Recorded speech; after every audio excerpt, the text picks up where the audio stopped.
CWC बैठक का दूसरा दिन कांग्रेस निकालेगी विजय रैलियां। अनंतनाग में छठे दिन भी एनकाउंटर जारी, सुरक्षा बलों ने पहली बार हेरोन ड्रोन से ग्रेनेड बरसाए। गैंगस्टर लॉरेंस की जेल से वीडियो कॉल, नू हिंसा के आरोपी मोनू मानेसर से बातें करते दिखा। उपराष्ट्रपति ने नई संसद पर पहली बार तिरंगा फहराया, लोकसभा स्पीकर समेत कई विपक्षी नेता पहुंचे। हैदराबाद लिबरेशन डे कार्यक्रम में शामिल हुए अमित शाह, बोले पुरानी सरकारों ने तुष्टीकरण की राजनीति के चलते इसका जश्न नहीं बनाया।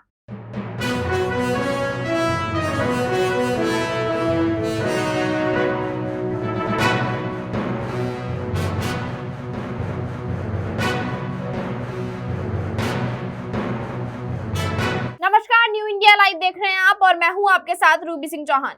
शुरुआत करेंगे इस वक्त की बड़ी खबर से। कांग्रेस की नई बनी कार्य समिति की हैदराबाद में चल रही बैठक का आज दूसरा दिन है। आज पार्टी यहां विजय रैली निकालेगी और तेलंगाना के लिए 5 गारंटियों की घोषणा करेगी।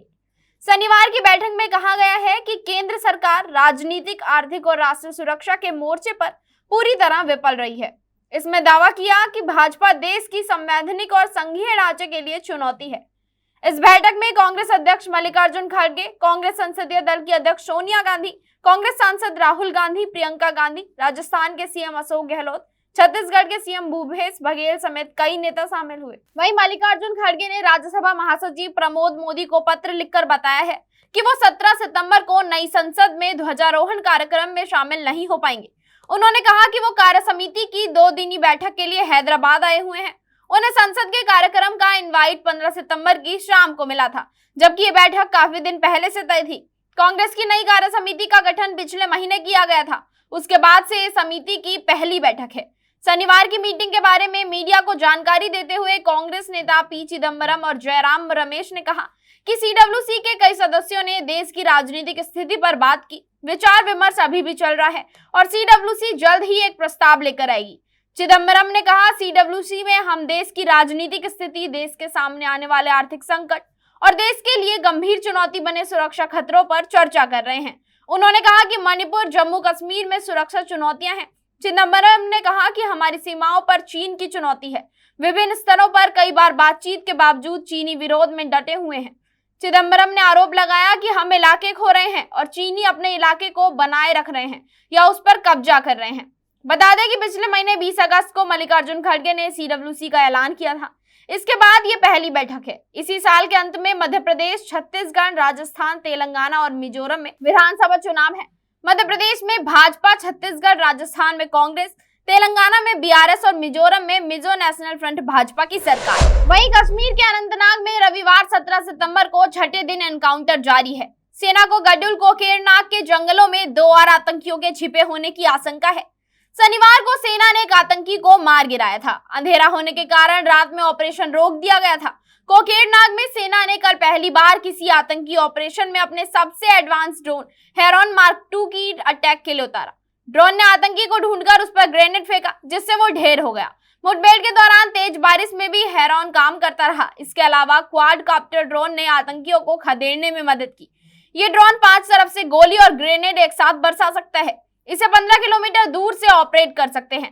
पीर पंजाल ब्रिगेड के कमांडर पीएमएस ढिल्लन ने बताया, बारामूला में लाइन ऑफ कंट्रोल यानी एलओसी के पास उरी हथलंगा इलाके में शनिवार को 3 आतंकियों को मारा गया है।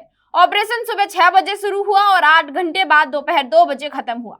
कमांडर ढिल्लन ने बताया, 2 आतंकियों के शव मिले, तीसरे की लाश बॉर्डर के पास पड़ी थी, लेकिन पाकिस्तानी पोस्ट से लगातार फायरिंग के कारण हमारे सुरक्षा बलों को बॉडी नहीं मिल सकी।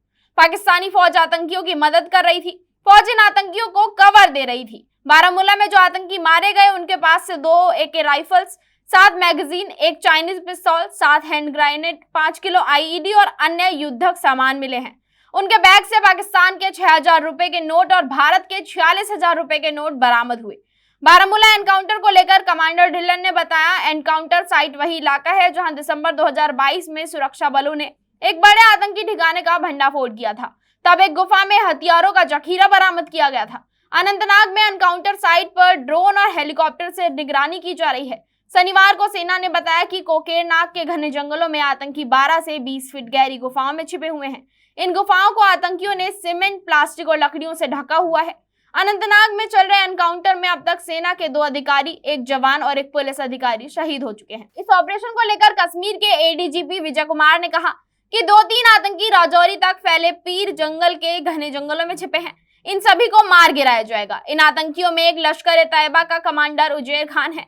इन आतंकियों के हमले में बुधवार को सेना के कर्नल मनप्रीत सिंह, मेजर आशीष धोंचक और जम्मू कश्मीर पुलिस के डीएसपी हुमायूं भट्ट शहीद हुए थे। 1 जवान भी शहीद हुए। वहीं पंजाबी सिंगर सिद्धू मूसेवाला हत्याकांड के मुख्य आरोपी गैंगस्टर लॉरेंस की जेल से एक और वीडियो कॉल वायरल हो रही है। हैरान करने वाली बात यह है कि लॉरेंस की वीडियो कॉल के दूसरी तरफ दिखने वाले व्यक्ति हरियाणा की नूह हिंसा का मुख्य आरोपी मोनू मानेसर है। इस वीडियो कॉल में एक और गैंगस्टर राजू बसौदी भी दिख रहा है, जो लॉरेंस के साथ बैठा हुआ है। गोरक्षा दल से जुड़ा हुआ मोनू मानेसर गैंगस्टर लॉरेंस की गैंग में शामिल होना चाहता था, जिसके बाद दोनों के बीच वीडियो कॉल के जरिए बातचीत होती रही है। मोनू मानेसर की गैंगस्टर लॉरेंस ही नहीं बल्कि सिद्धू मूसेवाला हत्याकांड में वांटेड और भारत से फरार होकर अमेरिका में छिपे लॉरेंस के भाई अनमोल बिश्नोई से भी इंस्क्रिप्टेड ऐप के जरिए बातचीत होती थी। वायरल हुई ये वीडियो कब की है, इसके बारे में पुलिस जानने की कोशिश कर रही है। बता दें कि लॉरेंस लंबे समय से जेल में है। वहीं राजू बसौदी को पुलिस 2020 में थाईलैंड से पकड़कर लाई थी। वहीं मोनू मानेसर, नासिर और जुनैद हत्याकांड में राजस्थान पुलिस की गिरफ्त में है। लॉरेंस पिछले लंबे समय से जेल में बंद है और गैंगस्टर राजू बसौदी को 2020 में पुलिस थाईलैंड से पकड़कर लाई थी। राजू और लॉरेंस की दोस्ती भी काफी पुरानी है। संदीप उप काला जठेड़ी गैंग के जरिए राजू ने अपराध की दुनिया में कदम रखा। इसके बाद ये लॉरेंस गैंग से जुड़ा। लॉरेंस संपत नेहरा, अनिल छिप्पी, अक्षय पांडा और नरेश सेठी जैसे खूंखार गैंगस्टर के साथ राजू के निकटतम संबंध हैं, जो फिलहाल विभिन्न जेलों में बंद है। वहीं नए संसद भवन में रविवार को पहली बार राष्ट्रीय ध्वज फहराया गया। राज्यसभा के सभापति जगदीप धनखड़ और लोकसभा अध्यक्ष ओम बिरला ने नई पार्लियामेंट बिल्डिंग के गजद्वार पर ध्वजारोहण किया। राष्ट्रगान के बाद दोनों ने राष्ट्रीय ध्वज को सलामी दी। इस दौरान तमाम केंद्रीय मंत्री, लोकसभा में नेता प्रतिपक्ष अधीर रंजन चौधरी उपस्थित रहे। कांग्रेस अध्यक्ष मल्लिकार्जुन खड़गे नहीं पहुंचे क्योंकि वो पार्टी की कार्य समिति के बैठक में हिस्सा लेने के लिए हैदराबाद में मौजूद थे। सोमवार को संसद के विशेष सत्र से पहले आज सर्वदलीय बैठक बुलाई गई है।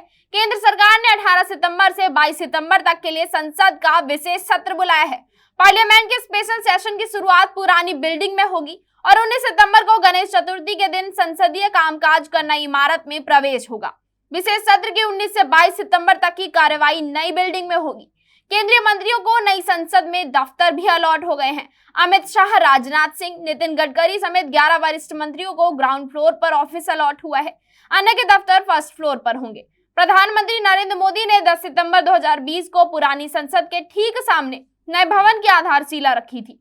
नई संसद 29 महीने में और 973 करोड़ रुपए की लागत के बाद बनकर तैयार हुई है। केंद्रीय संसदीय कार्य मंत्री प्रहलाद जोशी ने पार्टियों को यह कहने पर प्रतिक्रिया व्यक्त की कि उन्हें ध्वजारोहण समारोह का निमंत्रण काफी देर से मिला और मल्लिकार्जुन खड़गे ने समारोह में भाग नहीं लिया। जोशी ने कहा, निमंत्रण जल्दी भेजा गया था, अधीर रंजन कैसे आए, लेकिन मल्लिकार्जुन नहीं। कांग्रेस हमेशा राजनीति करना चाहती है। उन्होंने कहा कि यही तर्क टीएमसी जैसे कुछ अन्य विपक्षी दलों द्वारा भी दिया गया था। कांग्रेस के वरिष्ठ नेता अधीर रंजन चौधरी ने इस मुद्दे पर कहा, क्या मैं काफी नहीं हूं? अगर मैं उपयोगी नहीं हूं तो मुझे बताएं, मैं चला जाऊंगा। जो लोग यहाँ मौजूद हैं उन पर ध्यान केंद्रित करें। मैं यहाँ हूं, क्या मीडिया के लोगों के लिए ये पर्याप्त नहीं है? नए संसद भवन में कर्मचारियों का ड्रेस कोड भी बदला गया है। पार्लियामेंट स्टाफ के लिए नए ड्रेस कोड के तहत नेहरू जैकेट और खाकी रंग की पैंट को शामिल किया गया है।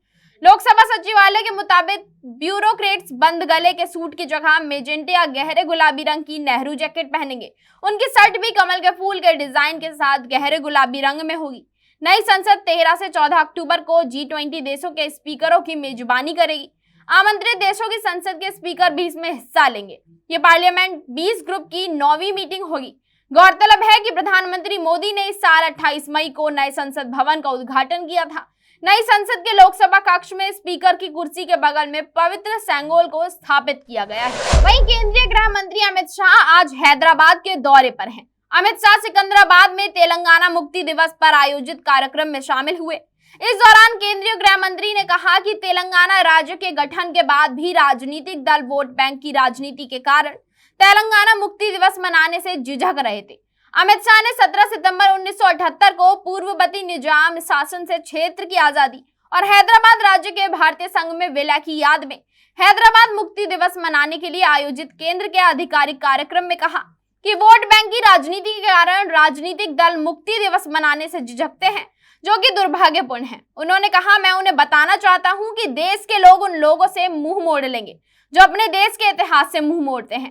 केंद्रीय मंत्री ने कहा कि पिछले 75 साल में किसी सरकारी ने ऐतिहासिक हैदराबाद मुक्ति दिवस नहीं मनाया। शाह ने कहा कि तुष्टीकरण की राजनीति के कारण पूर्ववर्ती सरकारें हमेशा डरती रहीं और उन्होंने इसे नहीं मनाया, लेकिन प्रधानमंत्री नरेंद्र मोदी ने हैदराबाद मुक्ति दिवस मनाने का फैसला किया। गृह मंत्री ने हैदराबाद की मुक्ति का श्रेय देश के पहले गृह मंत्री सरदार वल्लभ भाई पटेल को दिया और कहा कि उनके प्रयासों के कारण निजाम के रजाकारों ने आत्मसमर्पण कर दिया। केंद्रीय पर्यटन मंत्री और भारतीय जनता पार्टी की तेलंगाना इकाई के अध्यक्ष जी किशन रेड्डी ने भी इस कार्यक्रम में लोगों को संबोधित किया। निजाम शासन के अधीन रहे हैदराबाद को ऑपरेशन पोलो नामक एक पुलिस अभियान के बाद भारतीय संघ में मिला लिया गया। ऑपरेशन पोलो 17 सितंबर 1948 को समाप्त हुआ था। अंग्रेजों के गुलामी से मुक्ति के बाद, समग्र देश आजाद होने के बाद 399 दिन तक यहां पर क्रूर निजाम का शासन रहा और ये 399 दिन 400 दिन समग्र तेलंगाना क्षेत्र की जनता के लिए नरक की यातनाओं से भी कठिन दिन थे। सरदार पटेल ने इस क्षेत्र की जनता की भावनाओं को सम्मान देते हुए 400वें दिन पर इस क्षेत्र को आजाद किया। वहीं तमिलनाडु सीएम एमके स्टालिन के बेटे और मंत्री उदयनिधि स्टालिन की टिप्पणियों पर बहस छिड़ी है। उन्होंने सनातन धर्म को डेंगू मलेरिया जैसी बीमारी बताया। इस पर राजनीतिक विवाद हो रहा है। तमाम बहस के बीच मद्रास हाईकोर्ट ने इसे लेकर एक बड़ी टिप्पणी की है। हाईकोर्ट ने कहा है कि सनातन धर्म शाश्वत कर्तव्यों का एक समूह है, जिसे हिंदू धर्म से संबंधित कई स्रोतों ने हिंदू जीवन शैली का पालन करने वालों से एकत्रित किया जा सकता है। इसमें राष्ट्र के प्रति कर्तव्य, राज्य के प्रति कर्तव्य, अपने लोगों के प्रति राजा का कर्तव्य, अपने माता पिता और गुरुओं के प्रति कर्तव्य, गरीबों की देखभाल और कई अन्य कर्तव्य शामिल हैं। हाईकोर्ट ने कहा कि अभिव्यक्ति स्वतंत्रता घृणापूर्ण भाषण नहीं हो सकती है।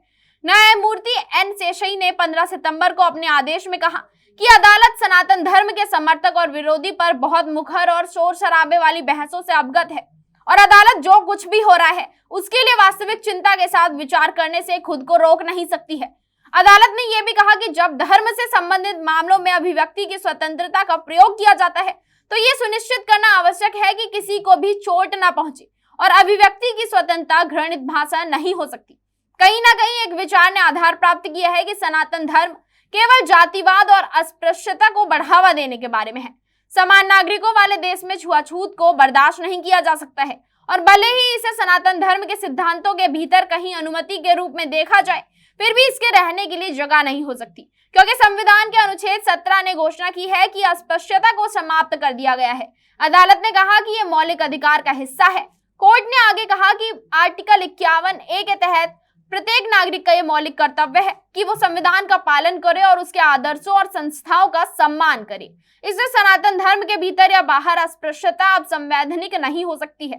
हालांकि दुख की बात यह है कि अदालत ने याचिकाकर्ता इलनगोवन की ओर से दलीलों का उल्लेख किया और कहा कि उन्होंने काफी बल के साथ प्रस्तुत किया था कि कहीं भी सनातन धर्म छुआछूत को मंजूरी या बढ़ावा नहीं देता है और ये केवल हिंदू धर्म के अनुयायियों को सभी के साथ समान व्यवहार करने पर जोर देता है। वहीं सनातन धर्म के बारे में डीएमके नेता उदयनिधि स्टालिन की हालिया टिप्पणी से उठे विवाद पर केंद्रीय वित्त मंत्री निर्मला सीतारमण ने प्रतिक्रिया दी।